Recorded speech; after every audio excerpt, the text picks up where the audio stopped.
ஆண்டவருடைய பரிசுத்த நாமத்திற்கு மகிமை உண்டாவதாக. இந்த சிறப்பான நாளில், இந்த சிறப்பான ஆண்கள் சிறப்பு ஆராதனையில் அவர்களும் முழு திருச்சபை மக்களுமாக நம்ம எல்லாரும் கலந்து கொள்ளவும், நாங்களும் கலந்து கொண்டு இந்த ஊழியத்தை நிறைவேற்ற தேவன் கொடுத்த பெரிய கிருபைக்காக ஆண்டவரை ஸ்தோத்தரிக்கிறேன். எங்களை அன்போடு அழைத்த போதர் ஐயா அவர்களுக்கு ஆண்டவருடைய நாமத்தில் வாழ்த்து சொல்கிறேன். சபையுடைய ஊழியர்கள் அனைவருக்கும், திருச்சபையுடைய மூப்பர்கள், தாய்மார்கள், உங்கள் யாவரையும் ஆண்டவருடைய நாமத்தில் எல்லாரையும் வாழ்த்துக்கிறேன். தேவனமே ஆசீர்வதிப்பார். நான் நம்முடைய சபைக்கு புதியவன் அல்ல, மிக பழமையானவன். ஆனாலும் புதிய ஆவி வேண்டும் என்று விரும்பி கேட்டுக்கொண்டே இருக்கிறேன். பழைய ஆளாக இருந்தாலும் புதிய ஆவியை தேவன் தரணும் அப்படின்னு சொல்லி, ஒரு எழுப்புதலை காணணும் என்று சொல்லி அதிகமாக ஜெபிக்க ஆண்டவர் உதவி செய்கிறாரு. எங்களுக்காக ஜெபிங்க, கர்த்தர் ஆசீர்வதிப்பார். சுருக்கமாக உங்களோடு கூட இந்த ஆண்கள் சிறப்பு ஜெபத்தில் வேதத்தில் தேர்ச்சி அடைந்த அநேக ஆண்களிலே ஒரு மனிதனை குறித்து நாம் சில நிமிடங்கள் தியானிக்கிறோம். 1 சாமுவேலின் புஸ்தகம் 3வது அதிகாரம் 19வது வசனம் முதல் பகுதி போதும். சாமுவேல் வளர்ந்தான். 1 சாமுவேல் 3வது அதிகாரம் போதுமா? 1 சாமுவேல் 3வது அதிகாரம் 19வது வசனம். சாமுவேல் வளர்ந்தான். இன்றைக்கி நம்முடைய சபையில் இவ்வளவு ஆண்களெல்லாம் பார்க்கும்போது உண்மையிலே எல்லாருக்கும் சந்தோஷமாக தான் இருக்கும். யாருக்குமே ஒரு கஷ்டமாக என்ன செய்யாது, இருக்காது. இந்த மகிழ்ச்சி வளரணும், இந்த மகிழ்ச்சி நிலைத்திருக்கணும், இந்த மகிழ்ச்சி வெடித்து பரவணும் என்று சொன்ன சபையில் கிட்டத்தட்ட உங்களுடைய ஊழிய அனுபவத்திலையும் என்னுடைய ஊழிய அனுபவத்திலையும் நம்ம கண்டுகொண்ட ஒரு உண்மை என்னன்னு சொன்னால், எல்லா ஊழியத்திலையும் வளர்ச்சி இருக்கும். கொஞ்சம் தேய்மானம் உள்ள ஒரு வளர்ச்சி, ஒரு ஊழியன்னா எதாக தான் இருக்க முடியும்? ஆண்கள் ஊழியமாக தான். சிறு பிள்ளைகள்லாம் ஓடியாந்துருவாங்க. வாலிப சகோதரிகள் ஊழியம் நல்ல வளர்ச்சி இருக்குது, தாய்மார்கள் ஊழியம் வளர்ச்சி இருக்குது. ஆனால் கொஞ்சம் வளர்ச்சி இல்லாமல் கொஞ்சம் தேஞ்சிக்கிட்டு இருக்கிற ஒரு ஊழியம் எல்லா பக்கத்துலேயும், இங்கே இல்லை, எல்லா பக்கத்துலேயும் இருக்கிற ஒரு ஊழியம் பொதுவாக ஆண்கள் ஊழியம். ஆனாலும் அந்த ஊழியத்தை ஆண்டவர் நேசிக்கிறார். ஆண்களை கர்த்தர் நேசிக்கிறார். ஆண்களை ஆண்டவர் ஆசீர்வதிப்பார், பெண்களை ஆசீர்வதிப்பார், முழு சபையை ஆண்டவர் ஆசீர்வதிக்கிறார். இந்த முயற்சிக்கு ஏற்ற பலனை நீண்ட நாள் அனுபவிக்க ஆண்டவர் கட்டாயம் கிருபை செய்வார். நம்முடைய எழுப்புதல் ஜெப ஐக்கியத்திலையும் பல ஊழியங்கள் இருந்தாலும் ஒரு முக்கியமான பாரம் என்னன்னு சொன்னால் ஆண்கள் பாரம் தான். அதுக்காகத்தான் ஒவ்வொரு வருடமும் மே மாதத்தில் ஆண்களுக்குன்னு சொல்லி 3 நாள் தியான கூட்டங்களை நம்ம நடத்தியிருக்கிறோம். நிறைய பேர் நீங்கள் வந்திருக்கீங்க, ஆசீர்வதிக்கப்பட்டிருக்கீங்க, உங்களுக்கு எல்லாம் தெரியும். 40 வருஷமாக நடக்கு. 40 வருஷமாக அந்த ஊழியத்தில் பல போராட்டங்கள் இருந்தாலும் அந்த ஊழியத்தில் ஒரு வளர்ச்சி, அந்த முயற்சியை கர்த்தர் ஆசீர்வதிக்கிறார். அதே போல் நம்ம எடுத்த பிரயாசங்களை கர்த்தர் ஆசீர்வதிப்பார். இதில் இன்றைக்கு நம்ம வாசிக்கிற செய்தி, சாமுவேல் வளர்ந்தான். சாமுவேல் என்ற ஒரு தேவ மனிதனுடைய வாழ்க்கையில் ஒரு வளர்ச்சி இருந்தது. இந்த சாமுவேலுடைய வளர்ச்சியை குறித்து பார்க்கும்போது, அந்த சாமுவேலுடைய ஆரம்பத்தை நாம் வேதத்தில் வாசிக்கிறோம். 3வது அதிகாரம் 7வது வசனம் முதல் பகுதி. சாமுவேல் கர்த்தரை இன்னும் ஆண்டவரை பற்றி சாமுவேலுக்கு இன்னும் அதிகமாக தெரியாது. ஆகையினால தான் ஆண்டவர் கூப்பிடுறாரு. சாமுவேல் எங்கே போகிறாரு? ஆண்டவர் கூப்பிடுறாரு, சாமுவேலேன்னு கூப்பிடுறாரு. சாமுவேலேன்னு கூப்பிடுறாரு. ஆண்டவருடைய சத்தம்னு சொல்லி தெரியாமல் அங்கே இருந்த ஊழியர்கிட்ட ஓடி, ஐயா கூப்பிட்டீங்களே, என்ன விஷயம் அப்படிங்கிறாரு. ஊழியர்கிட்ட போகிறது தவறு இல்லை, நல்லது தான். இருந்தாலும் யாருடைய சத்தம் இது என்று அறியக்கூடிய முடியாத அளவுக்கு சாமுவேல் இன்னும் கர்த்தரை அறியாதவராக இருந்தார், கர்த்தரை இன்னும் புரியாதவராக இருந்தார். அப்படிப்பட்ட அந்த மனுஷனை கர்த்தரை ஆசீர்வதித்து ஒரு நியாயாதிபதியாக, ஒரு தீர்க்கதரிசியாக, ஒரு தேவனுடைய மனுஷனாக, அநேகருக்கு ஆசீர்வாதமான ஒரு பாத்திரமாக கர்த்தர் அந்த சாமுவேலை ஆசீர்வதித்தார். நம்முடைய திருச்சபையிலுடைய அனைத்து ஆண்களையும், அனைத்து சபை மக்களையும், குடும்பங்களையும் கர்த்தரை ஆசீர்வதிக்கணும். அதுக்கு என்ன செய்யணும் என்று சொல்லி வேதத்திலிருந்து வாசிக்கும்போது, முதலாவது ஒரு பின்னணியில் ஒரு ஊக்கமான ஜெபம் நடந்துக்கிட்டே இருக்கணும். சாமுவேல் வளர்ந்தான்னு படிக்கிறோம். இந்த சாமுவேல் வளர்ந்ததுக்கு பின்னணியில் என்னன்னு சொன்னோடைய அம்மாவுடைய ஊக்கமான ஜெபம். அந்த அம்மா ஒரு பெரிய பிரச்சனையோடு இருந்தாங்க. ஆனாலும் ஜெபம் பண்ணாங்க. ஆலயத்தில் போய் வெகு நேரம் ஜெபம் பண்ணாங்க.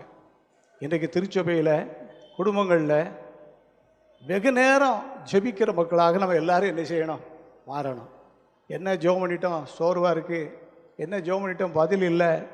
ஜெபிக்காதவங்களை விட ஜெபிக்காதவங்க நல்லா இருக்காங்க, ஜெபிக்கிறவங்களுக்கு அந்த ஆசீர்வாதம் இல்லைன்னு சொல்லி சில சூழ்நிலைகளை பார்த்து நம்ம சில நேரங்களில் சோர்ந்து விடுதோம். சோர்ந்து போக வேண்டாம். ஆண்டவர் நாம் வேண்டுவதற்கும் நினைப்பதற்கும் மேலான பதிலை கட்டாயம் நமக்கு தருவார். சாமுவேல் வளர்ந்தான், கர்த்தர் அவனோடு கூட இருந்தார்னு சொல்லி படிக்கிறோம். சாமுவேல் வளர்ச்சிக்கு முதலாவது காரணம் பேக்ரவுண்ட், அவருடைய பின்னணியில் ஊக்கமான ஜெபம். நாம் இன்னும் ஜெபம் பண்ணுவோம், ஆண்டவர் பெரிய மாற்றத்தை கட்டாயம் செய்வார். இன்னும் அதிகமாக ஜெபம் பண்ணுவோம், இன்னும் அதிகமாக ஜெபம் பண்ணுவோம். சோர்ந்து போகாமல் ஜெபம் பண்ணுவோம், தளர்ந்து போகாமல் ஜெபம் பண்ணுவோம், இன்னும் அவிசுவாசப்படாமல் ஜெபம் பண்ணுவோம், நம்பிக்கையோடு ஜெபம் பண்ணுவோம், போராடி ஜெபம் பண்ணுவோம், உபவாசித்து ஜெபம் பண்ணுவோம், தனியாக ஜெபம் பண்ணுவோம், குடும்பமாக ஜெபம் பண்ணுவோம், சபையாக ஜெபம் பண்ணுவோம், ஊழியர்களாக ஜெபம் பண்ணுவோம், ஐக்கியமாக ஜெபம் பண்ணுவோம், தனிமையில் ஜெபம் பண்ணுவோம், போராடி ஜெபம் பண்ணுவோம். ஆண்டவரது ஜெபத்தை கேட்டு கட்டாயம் ஒரு மாற்றங்களை தருவார். சாமுவேல் என்ற ஒரு சகோதரர் அல்லது ஒரு ஊழியர் வளர்ச்சி அடைந்ததுக்கு முதலாவது அவருடைய பின்னணியில் பார்க்கும்போது அவருடைய தாயாருடைய ஊக்கமான ஜெப வாழ்க்கை.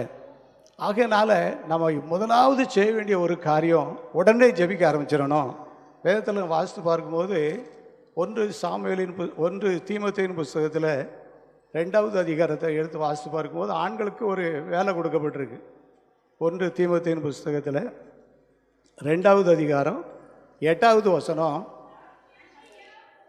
அன்றியும் புருஷர்கள் கோபமும் தர்க்கமும் இல்லாமல் பரிசுத்தமான கைகளை உயர்த்தி எல்லா இடங்களிலேயும் ஜெபம் பண்ண வேண்டும் என்று விரும்புகிறேன். தீமோத்தேயுக்கு எழுதின நிருபத்தில் பவுல் எழுதுகிறாரு ஆண்களுக்காக.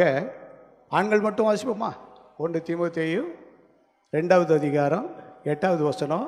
ஆண்கள் மட்டும் தயவுசெய்து எல்லாரும் வாசிப்போம். அன்றியும் புருஷர்கள் கோபமும் தர்க்கமும் இல்லாமல் பரிசுத்தமான கைகளை உயர்த்தி எல்லா இடங்களிலும் ஜெபம் பண்ண வேண்டும் என்று விரும்புகிறேன். பவுல் எழுதுகிறார். அவருடைய அனுபவத்தில் எது நல்லா தெரியுது அப்படின்னு சொன்னால், ஆண்கள்லாம் அல்லது புருஷர்கள் ஆண்கள் எல்லாரும் என்ன செய்யணுமா? கைகளை உயர்த்தி ஜெபம் பண்ணணும். எந்த இடத்துல ஜெபம் பண்ணணுமா? எல்லா இடங்களிலும் ஜெபம் பண்ணணுமா? எதை விட்டுட்டு ஜெபம் பண்ணணுமா? கோபமும் தர்க்கமும் இல்லாமல். அப்போ கோபமும் தர்க்கமும் எல்லாத்தையும் உண்டு, ஆண்கள்கிட்ட கொஞ்சம் அதிகமாக இருக்கும். இந்த தர்க்கமும் கோபமும் இருக்கும் வரைக்கும் ஜெபம் ஓடாது. ஜெபம் நிச்சயாது ஓடாது. தர்க்கத்தையும் கோபத்தையும் விட்டுட்டோன்னு சொன்னால் ஜெபம் தானாக ஓடி வரும். அது மாத்திரமல்ல, அவர்கள் எல்லா இடங்களிலும் கைகளை உயர்த்தி பரிசுத்தமான கைகளை உயர்த்தி ஜெபம் பண்ணணுன்னு இருக்கு. அப்போ நம்ம எல்லாரும் ஜெபிக்கிறோம். இன்னும் அதிகமாக நம்ம ஜெபிக்கும் போது ஒரு வளர்ச்சி நமக்குள்ள கட்டாயம் என்ன செய்யும்? உண்டாகும். நமக்குள்ள ஒரு வளர்ச்சி இருக்கும். பவுல் சொல்கிறாரு, நீ தேறுகிறது யாவருக்கும் விளங்கும்படி. நம்முடைய பிள்ளைகள் தேர்ச்சி அடையதான் நம்ம எவ்வளவு கண்ணும் கருத்துமாக கவனிக்கிறோம். பிள்ளை நல்லா சாப்பிடுதா, நல்லா இருக்கா, நல்லா தூங்குனாலா, எப்படி இருக்குது இந்த குழந்தை, அதுக்கு என்ன செய்யலாம் என்று சொல்லி அதுக்கு என்ன செய்யணுமோ அத்தனையும் நம்ம செய்கிறோம். அதே போல் ஆண்டவரும் என்ன விரும்புகிறாருன்னு சொன்னால், நம்ம தேர்ச்சி அடையதை அவர் விரும்புகிறார், வளர்ச்சி அடைந்ததை விரும்புகிறார். அப்போது சாமுவேல் வளர்ந்தான், கர்த்தர் அவனோடு கூட இருந்தார் என்று சொல்லி வேதத்தில் வாசிக்கிறோம். அப்போ சாமுவேலோடு கூட கர்த்தர் இருக்கிறதுக்கு காரணம் என்னன்னு சொன்னால், அந்த வளர்ச்சிக்கு காரணம் என்னன்னு சொன்னால் அவருடைய ஊக்கமான ஜெபம். நம்ம எல்லாரும் ஜெப வாழ்க்கைக்கு ஒப்பு கொடுப்போம், ஜெப வாழ்க்கைக்கு ஒப்பு கொடுப்போம். சோர்ந்து போகாமல் நம்ம ஜெபம் பண்ணுவோம். சோர்வுகள் வரத்தான் செய்யும். நம்ம என்ன நினைக்கிறோமோ அது முடியாத அளவுக்கு பல சோர்வுகள் வரத்தான் செய்யும். ஆனாலும் வேதத்தில் நிறைய ஓமைகளில் வாசிக்கும்போது ஒரு ஓமையை என்ன படிக்கிறோன்னு சொன்னால், அநீதி உள்ள ஒரு நியாயாதிபதி இருக்கார் ஒரு பட்டணத்தில். அவருக்கு தெய்வ பயமும் கிடையாது, மனுஷ மதிக்கிற எண்ணமும் அவர்கிட்ட கிடையாது. ஆனால் அவர் யார்? நியாயாதிபதி.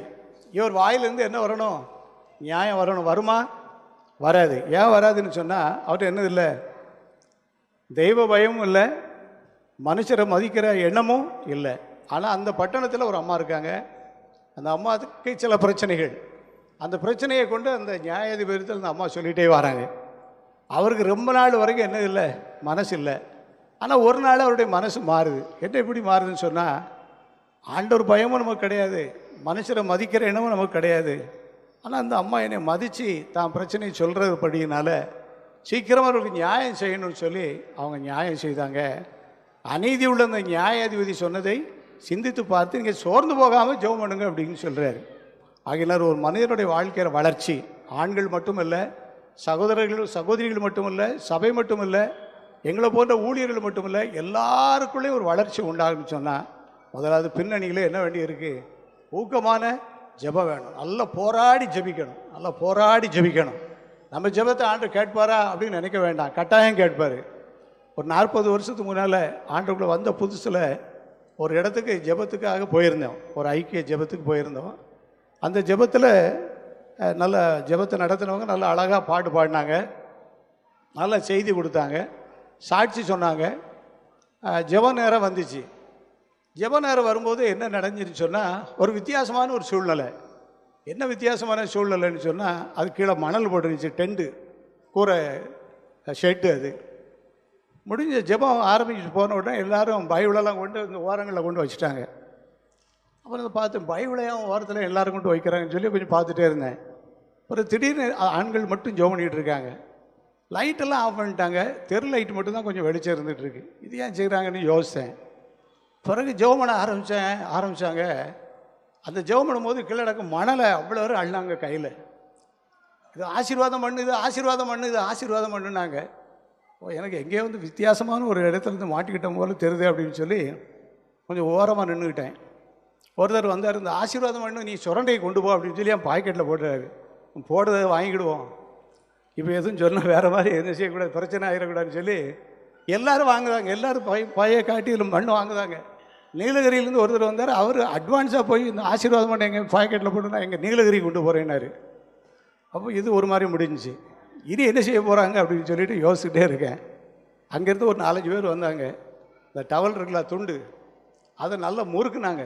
முறுக்கி ஒவ்வொருடைய முதல்ல டாம் டாம்னா அற போட்டாங்க. ஆண்கள் பார்த்தீங்களா, நல்லா வசமாக வாங்குதாங்க, வசமாக போட்டாங்க. அப்போ ஆண்டவர் இந்த அடி அடித்தாங்கன்னா என்னால் தாங்க முடியாது, ஒரு அடி கூட என்னால் நிச்சய முடியாது, விலக்கூடிய. நாளைக்கு நான் காலைல சபை ஊழியத்துக்கு போகணும், சர்ச்சுக்கு போகணும். ஜெபத்து போய் எங்கேயாவது போய் பலகீனமாக ஆயிடக்கூடாதுன்னு சொல்லி ஓரமாக போய் நின்றுட்டேன். ஒருத்தர் அதை கவனித்து என்னை பிடிச்சி இழுக்க மாதிரி இழுத்தார். நான் வரமாட்டேன்னு சொல்லி என்ன செஞ்சிட்டேன், ஓடி போயிட்டேன். என்னெல்லாம் நடஞ்சு பாருங்கள். ஆசீர்வாதம் பண்ணுன்னு மண் அள்ளி பையில் போட்டாங்க. டவல் அடித்து முறுக்கி துண்டு போட்டு குறுக்கில் அடித்து பேய் போ, இவன்ட்டு இருக்க பேய் போட்டு, இவன்ட்டு இருக்க பேய் போட்டுங்காங்க. வித்தியாசமான முறையில் இருந்துச்சு. அன்றைக்கி நான் ஒரு இடத்துல ஜெபம் பண்ணிட்டு வந்தேன். ஆண்டவரே, என் ஜெபத்தை நீர் கேட்பீரானால், இன்னொரு முறை இந்த இடத்துக்கு நான் வருவேனானால், இந்த மண் அள்ளி பையில் போடுறது பழக்கம் என்ன செய்யக்கூடாது, இருக்கக்கூடாது. யாரும் டவல் எடுத்து என்ன செய்யக்கூடாது, அடிக்கக்கூடாது. லைட்டை யாரும் ஆஃப் பண்ணக்கூடாது. எல்லார் கையில் என்ன இருக்கணும், பைபிள் இருக்கட்டும்னு சொல்லி இந்த 4 வார்த்தையை சொல்லி ஜெபம் பண்ணிட்டு வந்தேன். சரியாக ஒரு மாதம் கழித்து அதே இடத்துக்கு போக வேண்டியிருந்துச்சு. போகும்போது எனக்கு ஒரு பக்கம் நம்ம ஜெபத்துக்கு பதில் கிடைக்குன்னு நம்பிக்கை இருந்தாலும், இன்னொரு பக்கம் மண் அள்ளி போட்டவரெலாம் வந்துட்டார். டவல் வச்சு முறுக்கி அடித்த ஆளையும் பார்த்துட்டேன். பிறகு அதில் மற்ற காரியங்களை செய்த ஆட்கள் எல்லோரும் முன்ன பின்னெல்லாம் இருக்காங்க. ஆனால் ஜெபம் பண்ணேன், ஆண்டவரே இன்றைக்கி எந்த வித்தியாசமே என்ன செய்யக்கூடாது, இருக்கக்கூடாது. ஆண்டவர் ஜெபத்தை கேட்டார். எப்படி கேட்டார்னு சொன்னால், ஆரம்ப ஜெபம் பண்ணாங்க, பாடல் பாடினாங்க, செய்தி கொடுத்தாங்க, சாட்சி சொன்னாங்க. ஜெபம் நடத்தின அந்த சகோதரர் எழுப்பி ஒரு வார்த்தை சொன்னார். எல்லோரும் நேர முழங்காலில் நில்லுங்க அப்படின்னாரு. எனக்கு ரொம்ப தெம்பாக இருந்துச்சு. கையில் பைபிள் எடுத்துக்காங்க அப்படின்னு சொன்னார், இன்னும் தெம்பாக இருந்துச்சு. லைட்டை யாரும் ஆஃப் பண்ணக்கூடாதுன்னு சொன்னாங்க, இன்னும் தெம்பாக இருந்துச்சு. நான் ஜெப குறிப்பை கொடுக்க இதுக்கு நல்லா ஜெபம் பண்ணுங்கன்னாங்க. அரை மணி நேரத்துக்கு மேலே நடந்துச்சு. அழகாக ஜெபம் பண்ணாங்க, நானும் ஜெபம் பண்ணேன். அப்போது ஆண்டவர் என் உள்ளத்தில் பேசின வார்த்தை என்னன்னு சொன்னால், நீ ஜெபம் பண்ணு, உன் ஜெபத்தை நான் கேட்பேன். ஆமேன்னு சொல்லுங்க எல்லாரும். சோர்ந்து போகாதே மனமே, சோர்ந்து போகாதே, சோர்ந்து போகாதே மனமே, சோர்ந்து போகாதே. கண்டுனையா லைத்த தேவன் கண்டுனை அழைத்த தேவன் கைவிடுவாரோ? சோர்ந்து போகாதே மனமே, சோர்ந்து போகாதே. வாக்களித்த தேவனை நீ பாடிக்கொண்டாடு. வாக்களித்த தேவனை நீ பாடிக்கொண்டாடு. ஊக்கமான தாங்க மன்றாடு. ஊக்கமான ஆவி உன்னை தாங்க மன்றாடு. சோர்ந்து போகாதே மனமே, சோர்ந்து போகாதே. துன்பங்கள் தொல்லைகள் உன்னை சூழ்ந்து கொண்டாரோ? துன்பங்கள் தொல்லைகள் உன்னை சூழ்ந்து கொண்டாரோ? அன்பருன்னை கேட்கும் நேரம் ஆனந்தமன்றோ? அன்பருன்னை கேட்கும் நேரம் ஆனந்தமன்றோ? சோர்ந்து போகாதே மனமே, சோர்ந்து போகாதே. போராட சோர்ந்து போகாதே. சாமுவேல் வளர்ந்தான். இன்னைக்கு செய்தி என்னன்னா, சபைக்கும் எங்களுக்கும் அருமையான ஆண்கள் பெரியவங்களுக்கும் வாலிபர்களுக்கும் நம்ம எல்லாருக்கும் ஆண்டு கொடுக்குற வார்த்தை, குறிப்பாக ஆண்களுக்குன்னு கொடுக்குற வார்த்தை, சாமுவேலை பற்றி படிக்கிறோம். சாமுவேல் வளர்ந்தான். அவருடைய ஆரம்பம் எப்படி இருந்துச்சுன்னு சொன்னால், இன்னும் யாரை பற்றி தெரியல, ஆண்டவரை பற்றி தெரியல. ஆண்டவர் கூப்பிடுதாரு, அவர் இன்னொரு பக்கம் போய் நிற்கிறாரு. ஆனால் அப்படிப்பட்ட பலவீனமான ஒரு மனுஷனை, அப்பேற்பட்ட ஒரு சிறிய குழந்தைய ஆண்டவர் வளர்த்து கொண்டு வர. ஆண்களுடைய வளர்ச்சி கட்டாயம் வேணும். ஆண்களுடைய வளர்ச்சி இருந்தால் தான் குடும்பம் கட்ட முடியும். ஆண்களுடைய வளர்ச்சி இருந்தால் தான் சபை எழுப்புதல் அடைய முடியும். ஆண்களுடைய வளர்ச்சி இருந்தால் தான் தேசம் ஆசீர்வதிக்கப்பட முடியும். ஆகையினால தான் நம்ம படிக்கிறோம், சாமுவேல் வளர்ந்தான். அதற்கு வளர்ச்சிக்கு காரணம் என்னன்னு சொன்னால், முதலாவது பின்னணியில் உள்ள ஊக்கமான ஜெபம், அவருடைய தாயாருடைய ஊக்கமான ஜெபம். அந்த அம்மா கோயிலில் கொண்டு குழந்தையா இருக்கும்போதே அவரை கொண்டு விட்டுட்டாங்க. வீட்டில் என்ன பண்ணிக்கிட்டு இருந்திருப்பாங்க? ஆண்டவரை என் பையனை ஆசீர்வதிக்கணும், என் பையன் தூங்கிடக்கூடாது, நல்லா விழிப்பாக இருந்து ஜெபிக்கணும், நல்ல கர்த்தரோடு ஐக்கியமாக இருக்கணும், அங்கே இருக்கிற ஊழியரோடு இணைஞ்சிருக்கணும், உம்மோடு இணைஞ்சிருக்கணும், சபையோடு இணைஞ்சிருக்கணும், எல்லாரோட இணைஞ்சு வாழணும், நல்ல ஞானத்தின் ஆவியை கொடுக்கணும் ஆண்டவர்னு சொல்லி அந்த அம்மா என்ன பண்ணியிருப்பாங்க? ஊக்கமாக ஜெபம் பண்ணியிருப்பாங்க. அந்த ஜெபத்தை ஆண்டவர் கேட்டார். ஆண்கள் எப்படி ஜெபிக்கணுமா? பரிசுத்தமான கைகளை உயர்த்தி எல்லா இடங்களிலும் ஜெபம் பண்ணணும். எதை விட்டுறணும்? கோபத்தையும் தர்க்கத்தையும் என்ன செய்யணும்? விட்டுறணும். ஆகவே ஆகாது. ஒரு ஆண்கள் முகத்திலேயாவது என்ன வரக்கூடாது? தர்க்கமும் சண்டையும் வந்துச்சுன்னா தொலைச்சி விடுவார் ஆண்டவர். அதான் விஷயம். ஆகினால இனி வரக்கூடிய காலம் ஒரு பக்கம் ஆசீர்வாதம், இன்னொரு பக்கம் அறை. ஒரு பக்கம் ஆசீர்வாதம் கர்த்தர் உயர்த்துவார். யாரை? கோபம் இல்லாமல், தர்க்கம் இல்லாமல், பரிசுத்தமான கைகளை உயர்த்தி ஜெபிக்கிற ஆண்களை கர்த்தர் லிப்டுக்குள்ளே நல்லா உயர்த்தி கொண்டு வருவார். இதை பண்ணிகிட்டு இருக்கவங்களை அறன்னு என்ன செய்ய போகிறாரு? கர்த்தரே செய்ய போகிறாரு. நம்ம ஒன்றும் செய்ய வேண்டியதில்லை, கடவுள் பார்த்துக்கிடுவார். முதலாவது பின்னணியில் ஊக்கமான ஜெபம். இந்த நாளிலிருந்து அதிகமாக ஜெபிக்க ஆரம்பிப்போம்.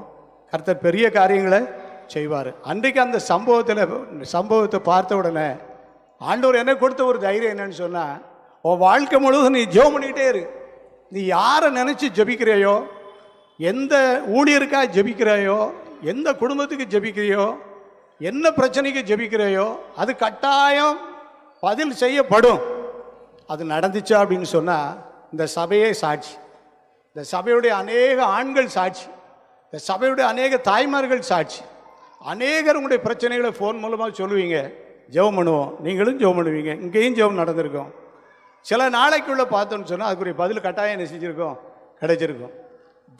ஒவ்வொரு நாளும் பல விதமான சூழ்நிலையிலிருந்து பலவிதமான பிரச்சனைகளோடு மக்கள் ஜெபிக்க வரும்போது அந்த ஜெபத்தை கேட்கிறார். இது எப்போ நடந்துன்னு சொன்னால் ஏறத்தாழ ஒரு 40 வருஷத்துக்கு முன்னால் அந்த ஜெபத்தில் நடந்த சம்பவத்தை ஆண்டவரை சுட்டி காட்டி, உனக்கு நான் கொடுத்த ஊழியம் என்ன ஊழியம் தான், ஜெப ஊழியம். நீ போராடிக்கிட்டு இருக்க வேண்டாம், ஆள்கிட்ட போராடாத, நீ ஏன் சமூகத்தில் இருன்னு சொல்லி ஆண்டவர் இந்த ஜெப ஊழியத்தை கொடுத்து இதுவரைக்கும் அநேக ஜெபங்களுக்கு நல்ல பதில் கிடைக்க கர்த்தர் உதவி செய்கிறார். ஆமென் சொல்லுங்க. இன்னும் செய்வார். நான் மட்டும் இல்லை, ஐயா மட்டும் இல்லை, நீங்கள் மட்டும் இல்லை, எல்லாரும் நம்ம ஜெபிக்கணும். குறிப்பாக ஆண்கள் தர்க்கம் இல்லாமல் கோபம் இல்லாமல் பரிசுத்தமான கைகளை உயர்த்தி ஜெபிப்போமானால் அந்த குடும்பம் நல்லா இருக்கும், அந்த பிள்ளைகள் நல்லா இருக்கும். பிள்ளைகளை நம்ம ஏன் நீ ஜோமன்னு சொல்ல வேண்டிய அவசியமே கிடையாது. நம்ம ஒரு மாடலாக இருந்தாலே போதும், எல்லாம் சரியாக வந்துடும். நம்ம வீட்டில் ஜோமனுங்கன்னு யாரையும் சொல்ல வேண்டிய அவசியமே கிடையாது. ஆண்டவர் எல்லா கிரியைகளையும் செய்வார். ஆகையினால சாமுவேலுடைய வளர்ச்சிக்கு முதலாவது காரணம் பின்னணியில் உள்ள ஊக்கமான ஜெபம். ஆண்களுக்காக பெண்கள் ஜெபம் பண்ணுங்க, குடும்பங்களில் ஜெபம் பண்ணுங்க. இந்த வசனத்தை அருமையாக கொடுத்தாங்க. நீ ஆசீர்வதிக்கப்பட்டவன், நீ பெரிய காரியங்களை செய்வார், நீ மென்மேலும் பலப்படுவாய். இந்த விசுவாச வார்த்தைகளை நம்ம சொல்லி ஜெபிக்கும் போது அப்படியே நடக்கும். அந்த வசனத்தினுடைய பின்னணி என்ன? எவ்வளவோ இடையூறு பண்ணார் சவுல், தாவீதை ஜெயிக்க முடியல. கடைசியில் அவர் வாழ்த்திட்டே போயிட்டார். அவ்வளோ நீ நல்லா இருப்பப்பா அப்படின்னு சொல்லி அதிகாரம் இல்லாத தாவீதை அதிகாரம் உள்ள சவுல் வாழ்த்திட்டு போகக்கூடிய அளவுக்கு ஆண்டவர் கிரியை செய்வார். அதே போல் நம்ம ஜெபிக்கும் போது பெரிய மாற்றங்களை கட்டாயம் ஆண்டவர் செய்வார். கடைசியாக சாமுவேலுடைய வளர்ச்சியை பற்றி வேதத்தில் வாசிக்கும் போது 1 சாமுவேல் 3வது அதிகாரம் 21வது வசனம், கர்த்தர் பின்னும் சீலோவிலே தரிசனம் தந்தருளினார். கர்த்தர் சீலோவிலே நம்முடைய வார்த்தையினாலே சாமுவேலுக்கு தன்னை வெளிப்படுத்தினார், விளங்க செய்தார். எல்லாரும் சேர்ந்து ஜெபம் சொல்லி வாசிப்போமா? 1 சாமுவேல் 3வது அதிகாரம் கடைசி வசனம், கர்த்தர் பின்னும் சீலோவிலே தரிசனம் தந்தருளினார். கர்த்தர் சீலோவிலே நம்முடைய வார்த்தையினாலே சாமுவேலுக்கு தம்மை வெளிப்படுத்தினார். விளங்க வார்த்தை. சாமுவேலுடைய வளர்ச்சிக்கு நிறைய காரணம் இருக்குது. 2 குறிப்பு மாத்திரம் உங்கள்கிட்ட சொல்லி செய்தி முடிக்கிறோம். முதலாவது குறிப்பு என்னன்னு சொன்னால் பின்னணி ஊக்கமான ஜெபம். ஊக்கமான ஜெபம். வயலில் நிற்கீங்களா, ஜெபம் பண்ணுங்க. சர்ச்சுக்கு வரீங்களா, ஜெபம் பண்ணுங்க. பிரயாணம் பண்ணுவீங்களா, ஜெப சிந்தையோடு போங்க. ஊழியத்துக்கு போகிறோமா, இன்னும் அதிகமாக ஜெபம் பண்ணுவோம். இன்னும் அதிகமான ஜெப நேரத்துக்கு ஒப்பு கொடுப்போம். நமக்கு முன்னால் இருக்கிற எல்லா பிரச்சனைகளையும் ஆண்டவர் மாற்றுவார். நமக்குள்ள ஒரு நல்ல தைரியத்தை கொடுப்பார், நமக்கு ஒரு அபிஷேகத்தை கொடுப்பார், நமக்கு ஒரு வல்லமையை கொடுப்பார், வரங்களை கொடுத்து வழி நடத்துவார். கடைசியாக 2வது நம்ம வாசிக்கிறோம், கர்த்தர் தம்முடைய வார்த்தையின் மூலமாக சாமுவேலுக்கு தன்னை வெளிப்படுத்தினார், விளங்க பண்ணினார்னு சொல்லி.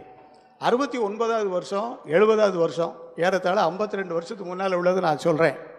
அப்போ எஸ்எஸ்எல்சி 11th வரைக்கும் தான் இருக்கும். அதை முடிச்சுட்டு ஜான்ஸ் காலேஜில் பியூசி படிப்பதற்காக காலேஜுக்கு போயிருந்தேன். 1 வருஷம் கோர்ஸ் அது. ஜான்ஸ் காலேஜில் சாப்டர் ஹாஸ்டல்னு ஒரு ஹாஸ்டல் உண்டு. அந்த ஹாஸ்டலில் தங்கியிருந்து படிச்சுக்கிட்டு இருந்தோம். நான் படிக்கிறதுக்காக தான் அங்கே போனேனே ஒழிய ஆண்டவரை ஏற்றுக்கொள்ளணும் அப்படிங்கிற இடத்துல நான் என்ன செய்யலை, போகலை. ஆனால் அங்கே என்ன நடந்துச்சு அப்படின்னு சொன்னால் 69வது வருஷம் ஆகஸ்ட் மாதம் 16ஆம் தேதி சுதந்திரத்துக்கு மறுநாளில் ஆண்டவர் என்னை சந்தித்தார். வார்த்தையின் மூலமாக சந்தித்தார். என்ன வார்த்தையின் மூலமாக சந்தித்தார்னா 1 கொரிந்தியர் 2வது அதிகாரம் 15வது வசனம் யாராவது வாசிங்க. 1 கொரிந்தியர் 2:15.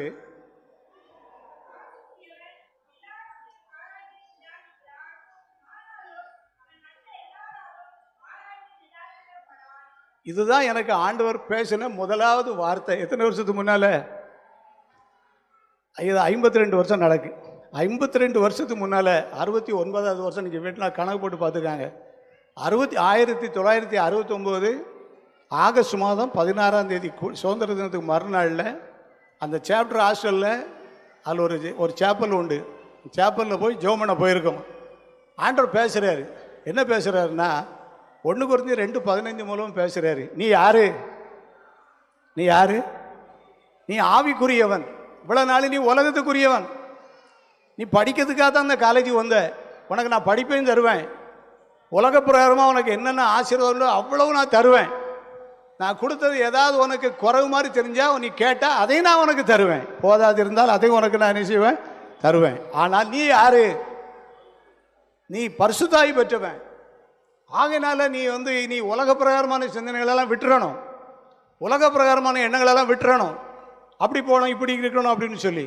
ஏன்னா அப்போ உள்ள காலத்தில் பெரிய பணக்காரன் ஆயிரம்னு சொல்லி என் உள்ளத்தில் ஒரு பெரிய எண்ணம் ஓடிக்கிட்டே இருந்துச்சு, பெரிய பணக்காரன் ஆயிரம்னு சொல்லி. இந்த எண்ணத்தெல்லாம் ஆண்டவர் உடைச்சி நொறுக்கி என் கிருபை உனக்கு போதும் அப்படின்னு வச்சுட்டாரு. அன்றைக்கு அந்த 1 Corinthians 2:15 மூலமாக கர்த்தர் அந்த வார்த்தையின் மூலமாக தம்மை எனக்கு விளங்க பண்ணினார். அந்த வசனத்தை படிக்க படிக்க எனக்கு புரிய ஆரம்பிச்சிச்சு. நீ ஆவிக்குரியவன், நீ பரிசுத்த ஆவியை பெற்றுக்கொள்ளணும், பரிசுத்த ஆவியினால் நடத்தப்படணும், நீ பரிசுத்தமான வாழ்க்கை வாழணும், பரிசுத்தமான தெய்வத்துக்கு நீ ஊழியம் செய்யணும் என்று சொல்லி அன்றைக்கே ஆண்டவர் தெரிந்து கொண்டார். ஆரம்ப நாட்கள் இந்த வசனம் எனக்கு புரியலை. ஆனால் படிப்படியாக சாமுவேலுக்கு ஆண்டவர் வார்த்தையின் மூலமாக தன்னை வெளிப்படுத்தினது போல இந்த வசனத்தை ஆண்டவர் இன்றைக்கு விளக்கி காட்டிக்கொண்டே இருக்கிறார். இது என்னுடைய ஆயுள் கால வாக்கு தத்துவம். சொல்லுங்க,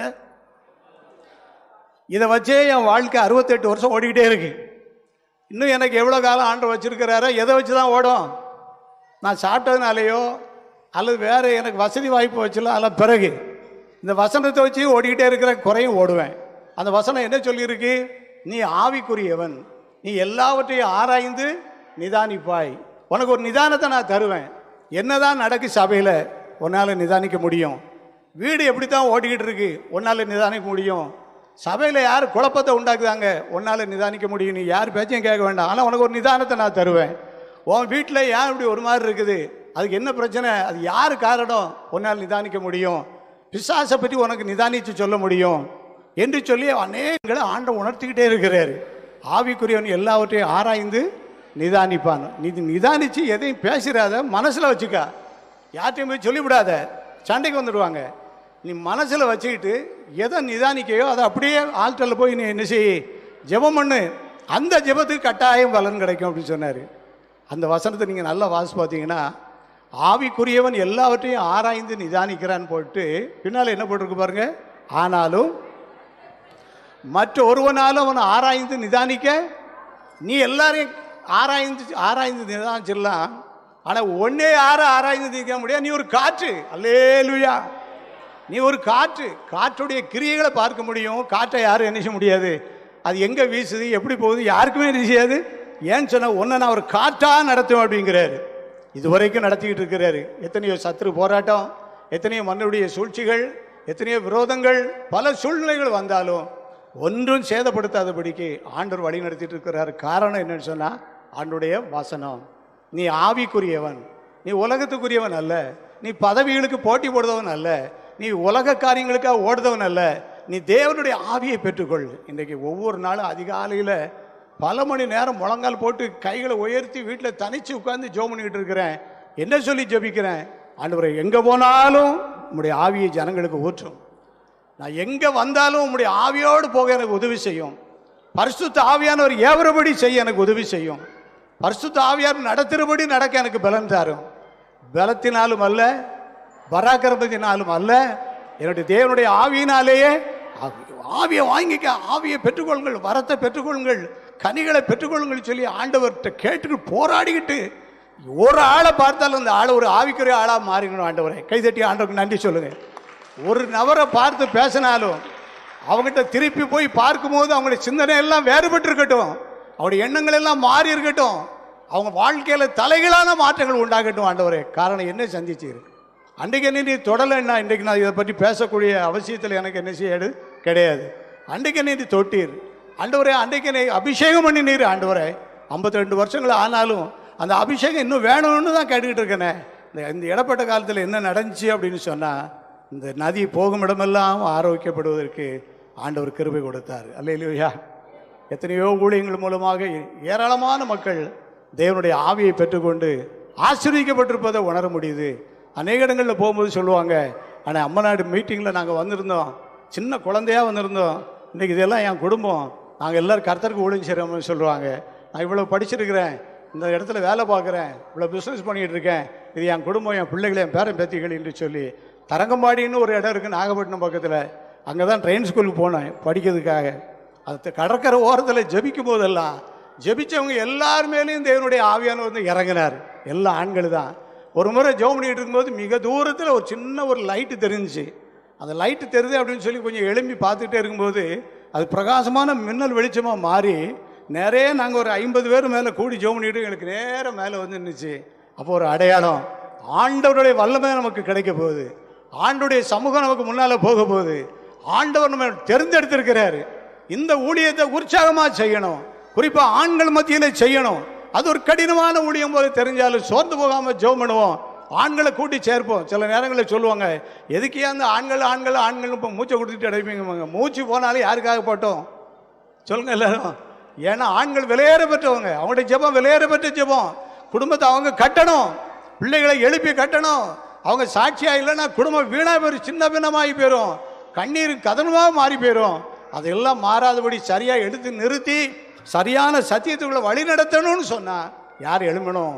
குடும்ப தலைவர்கள் எழும்பணும், வாலிபர்கள் எழும்பணும், சிறு பிள்ளைகள் எழும்பணும், எல்லாரும் எழும்பணும். எப்படி எழும்ப முடியும்? தேவன் தம்முடைய வார்த்தையின் மூலமாக சாமுவேலுக்கு தன்னை வெளிப்படுத்தினார். ஒவ்வொரு நாளும் வாசிக்கிற வேத வசனத்தின் மூலமாக ஆண்டவனோடு பேசுவார், வழி நடத்துவார். அப்படி பேசி வழி நடத்தினால அந்த சாமுவேல் ஒரு நியாயாதிபதியாக மாறினார், சாட்சியாக மாறினார். ஏலியுடைய வாழ்க்கையில் உள்ள அநேக ரகசியங்களை கர்த்தர் யார்கிட்ட பேசுகிறாரு? சாமுவேல்கிட்ட பேசுகிறார். ரகசியங்களை பேசுகிறாரு, வருங்காலத்தை குறித்து பேசுகிறாரு. இந்த நல்ல முயற்சியை கர்த்தரை ஆசீர்வதிக்கணும்னு சொல்லி என் உள்ளத்தில் ரொம்ப சந்தோஷம். இவ்வளவு பெரிய காரியத்தெல்லாம் சாதாரணமாக நடத்திக்கிட முடியாது.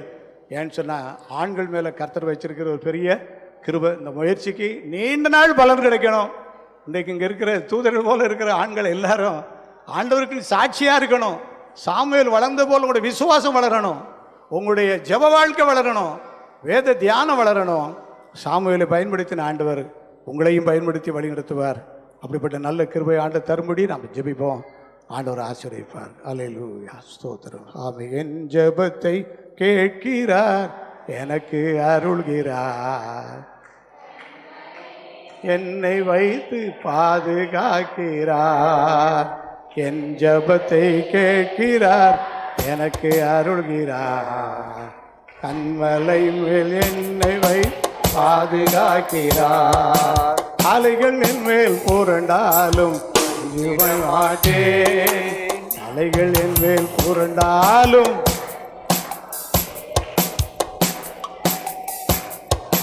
அஞ்சிட மாட்டேன், அலைகள் என் மேல் புரண்டாலும் மாட்டேன். என் ஜெபத்தை கேட்கிறார், எனக்கு அருள்கிறார், கண்மலையில் என்னை வைத்து பாதுகாக்கிறார். என் ஜெபத்தை கேட்கிறார், எனக்கு அருள்கிறார், கண்மலையில் என்னை வைத்து. எல்லாரும் சேர்ந்து ஜெபிப்போம். சாமுவேல் வளர்ந்தான். ஆண்டவர் நம்ம எல்லாரும் சபையா சேர்ந்து ஜெபம் பண்ணுவோமா? ஆண்டவர் சாமுவேலுக்கு வளர்ச்சி கொடுத்த ஆண்டவர் எங்களுடைய சபைக்கு ஒரு வளர்ச்சியை தாரும் ஐயா. ஒரு ஆவிக்குரிய வளர்ச்சியை தார், ஒரு ஆவிக்குரிய முதிர்ச்சியை தார். ஆண்கள் மத்தியில் ஒரு எழுப்புதலை உண்டாக்கி தாருப்பா. இன்னைக்கு எடுத்த பிரயாசங்கள், அருமையான ஊழியர்கள் எடுத்த பிரயாசங்களுக்கு நீண்ட காலம் பலன் கிடைக்கட்டும் ஐயா. ஒருவராவது ஆண்டவரே, ஆண்டவரே ஸ்தோத்திரம் ஐயா, ஆண்டவருடைய சமூகத்தோடு விலகி விடாதபடி காத்துக்கொள்ளும். சாமுவேலுடைய பின்னணியுடைய ஜெபத்தை நீர் கேட்டது போல ஆண்டவரே, பின்னணியிலே ஊக்கமாக ஜெபிக்கிற தாய்மார்களை எழுப்பும், இன்னும் எழுப்பும் ராஜா. குடும்பங்களிலே ஊக்கமான ஜெபங்கள் நடக்கட்டும் ஆண்டவரே, சபைகளிலே நடக்கட்டும் ஐயா.